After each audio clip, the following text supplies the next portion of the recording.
Ngayong araw nga ay umuwi kami ng Gentry para nga kumuha ng move-in sa HOA. Napaaga nga yung kuha namin kasi nga Holy Week na next week. Next week na nga yung lipat namin. April 18 nga yung napili naming numero ng paglilipat kasi nga ayon nga 'di ba sa mga kasabihan, 8 nga ang pinakamagandang numero para maglipat. 8, 18, 28, ganun. Ang dami-dami na naman nga naming bit-bit kasi nga sige na naman ang order, wala na ngang makain. Parang nakakainis na nga din minsan pag alam mo kumikita kasi man ang waldas mo. Parang ang sarap na lang maging pabigat. Charot!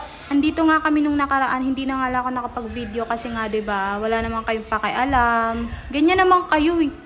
Hala, nag-inarte. Nandito nga kami nung nakaraan ay nagligpit-ligpit na nga ako. Ang dami ko nang naayos na gamit dito. Yung mga binit-bit nga namin dito ng paunti-unti ay inayos ko na kasi nga wala naman akong magawa nun. Ayan, naririnig nyo yan. Ang ingay, di ba? Wag na mag-voice over. At ito nga yung isa kong in-order, yung tauban nga ng mga pinggan kapag naghugas ka kasi nga pag tinaob mo agad, 'di ba, yung tubig tutulo dun sa may ilalim. At ito nga yung isang pan-display kasi nga nung nakaraan tinitingnan ko kung ano nga yung bagay na ilagay dito.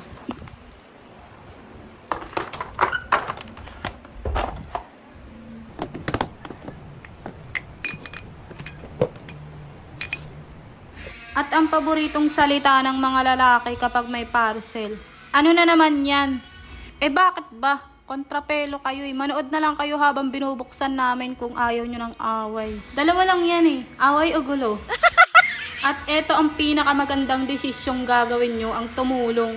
At hanggang dito na nga lang muna ang ating video for today. See you next vlog.